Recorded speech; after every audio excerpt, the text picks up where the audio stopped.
Okay, so, hey, just as a reminder, this weekend is homecoming weekend. I know we've got, let's see, Blue Pony football's Friday night up here. It's also homecoming for the ponies. And then Saturday, we've got our football game. And then, which night is it for volleyball? Friday and Saturday. Two different teams you're playing?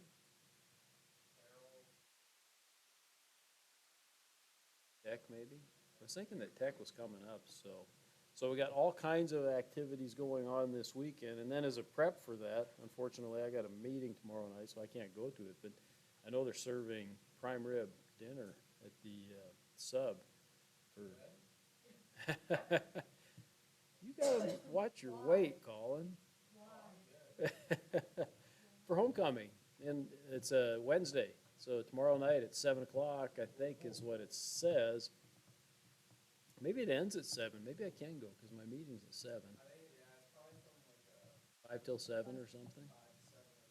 Look, and it's only, and I'm not sure what it is for students. Probably the same for everybody, but I think it's only like $15 or something, 14.95 or something like that. So, yeah, prime rib. Yeah, get some good horseradish on there. Yeah. I will say this, they have a tendency to kind of overcook it a little bit. You know, I tend to like mine really medium rare or rarer even than that a little bit. But a couple other reminders. Remember, right now my plan is and has been that, the last 2 weeks here of October I would be gone. Okay. And we'll talk more about that. You guys, they're still going to have your homework and that kind of stuff to do. I'll take my computer and be checking in regularly with emails and whatnot. If you guys are smart, you'd meet at the same time, same place, and you could help each other work on homework and those types of things, but I'll leave that up to you guys to decide if you want to.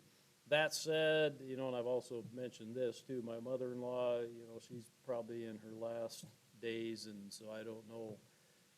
And those events may affect our travel plans also. So who knows what's going to happen here in the next few weeks in terms of my schedule. So be alert. If I have to pick up and go someday, I'll certainly communicate. If I communicate with you, it'll be through the D2L. I'll send out a class message. Does everybody have that set so that it automatically forwards those emails to your more preferred email address? Yeah. For the ones that I send, through D2L, when I send it to the class, it comes to your D2L address.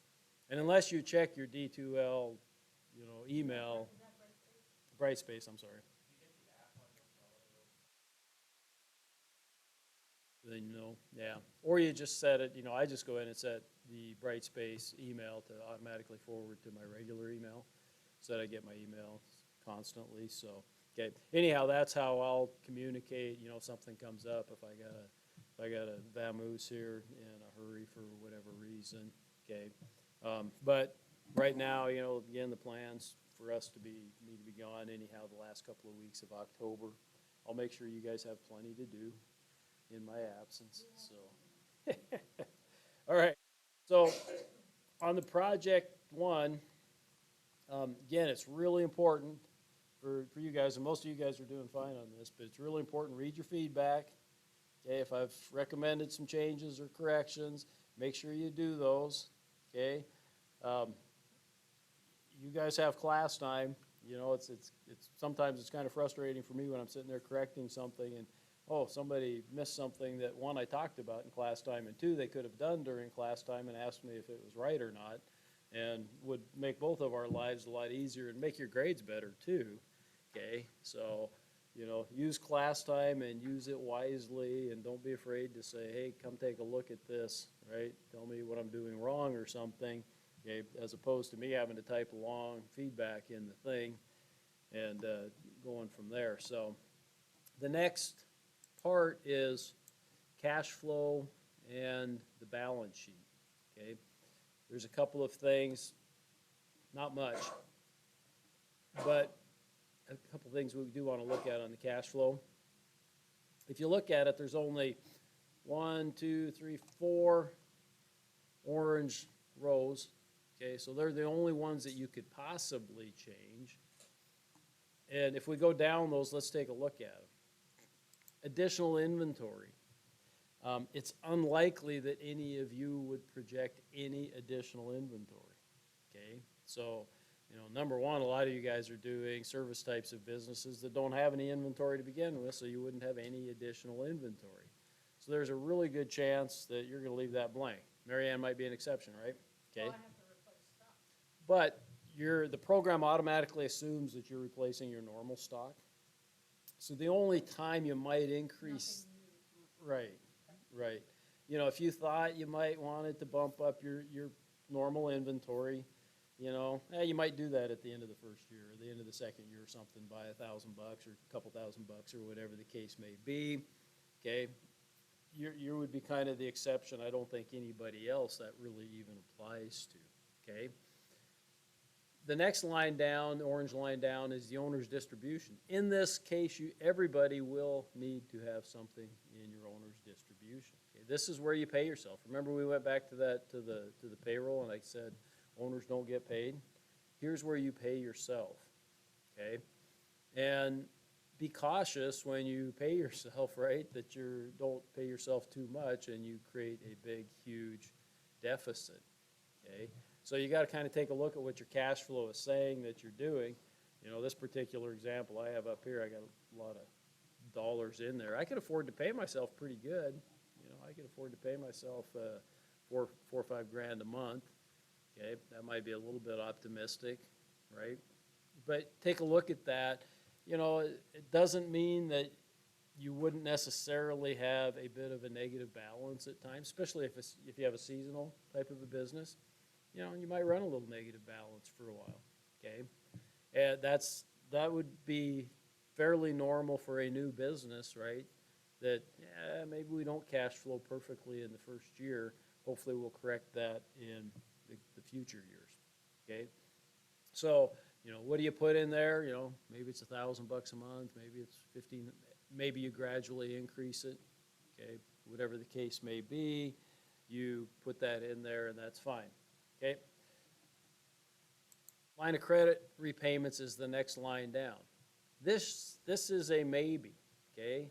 And what'll happen there is if you look at the very bottom line, that says line of credit balance. What the program does is it automatically assumes if you have a deficit in a month, it's going to give you an automatic line of credit, okay? So supposedly you got that set up at the bank, and so if you have a deficit, cash flow deficit in a month, you're going to get an automatic line of credit. Again, especially for seasonal businesses, this may be normal that you'd have, think of farmers and ranchers, right? Okay, they've got a deficit going probably still right now, but they're in the process of selling their grain, selling their calves, at which point they'll pay back that deficit. And that's where you get up to this line, again, 26, or it's line 27, I'm sorry, the line of credit repayment. So let's say along in here someplace, let me do something just kind of funky, I'll show you. Let me do you'd never do something like that, but you see it shows up now that I've got a line of credit deficit down here, or I owe a line of credit, I'm sorry, of $4,188. But if I look at this month, I got enough cash now that I could pay that off, okay? And that's what line 27 is for. So if you have a temporary line of credit that gets, put in place, then later you have enough cash to pay it off. That's what you need to do is pay it off, okay? And so in this case, I could type in the 4,100. Let's do it this way.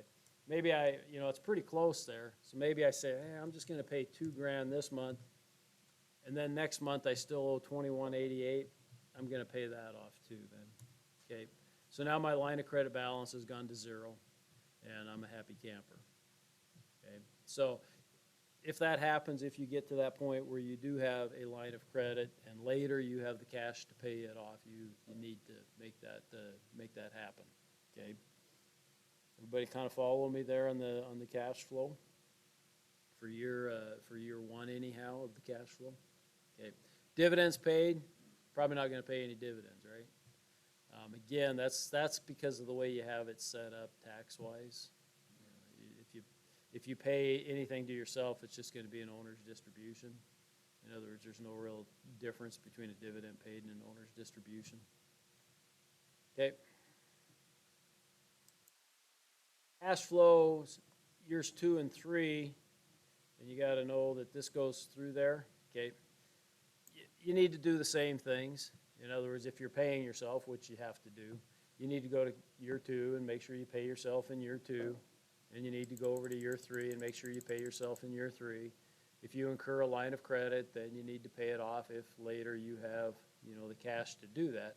If you're incurring a line of credit and that line of credit keeps getting bigger and bigger and bigger, then it's Houston, we have a problem, right? That means that you're going negative cash every single month, and then you're going to get a note from me that says, "Yeah, this doesn't look real promising for a business, right? We can't keep going negative cash. At some point, we got to turn this ship around."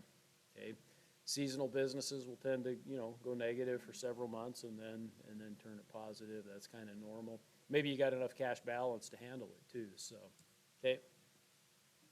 Yeah, I'm incurring all kinds. Look at that. My cash flows for year 2 and 3 are, pretty bad, right? I got a huge, yeah. Question?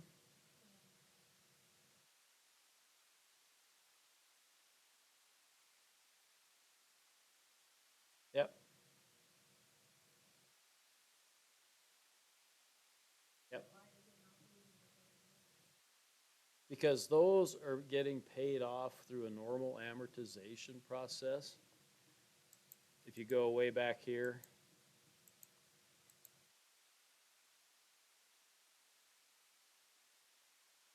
it shows you, where's it at? Here's your payments. If you had some, would show up here. Okay.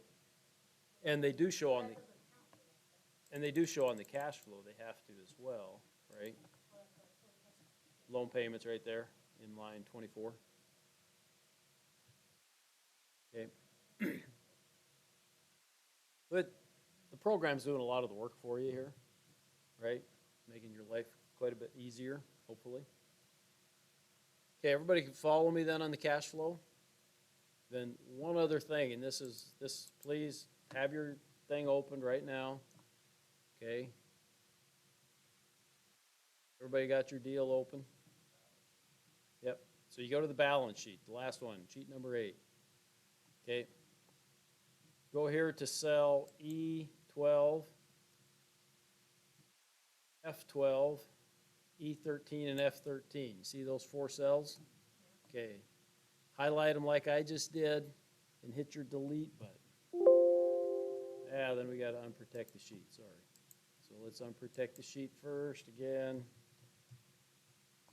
Okay, because we're trying to change some white cells. And we highlight those, hit the delete. Why am I doing that? Because I had you change that amortization period, and yet the balance sheet doesn't recognize that change from the 3 years to the 1 year. Okay, and so your balance would be off. You would be unbalanced then if you got to this point and you left those there. It doesn't matter if you got zeros in there right now. Okay, you may or may not have items in there. Just delete the cell or the formulas from those cells, if you would. Then that should allow you to balance when the time comes. Okay, that should be it on the balance sheet. If you do everything else correctly, then when you get there, it should say balanced, right? If you don't balance, then you need to stick your hand in the air and have me come around. We'll take a look at it.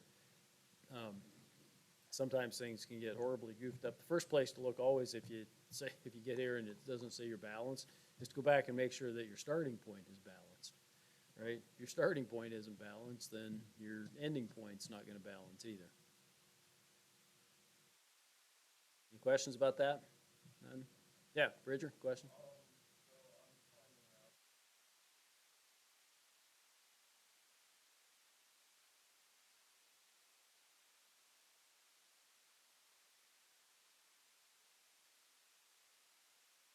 Absolutely. that's the whole exercise. That's what I want you guys actually to be doing, is kind of looking at those things and saying, oops, that doesn't work, oops. I mean, they may need to change some things. And every now and then, I think I've sent an email to one, or not, a feedback to one or two of you and said, that might be a little optimistic.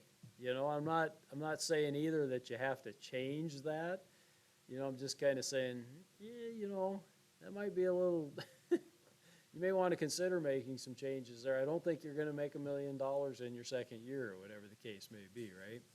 So, be realistic, and yeah, no, that's perfect. If you got to go back and make a few changes, maybe you just got to change your price by 50 cents, or, a few bucks, or if you can get your costs down a little bit too, lower your cost by $1 or $2 or something like that, right? Yeah, yep.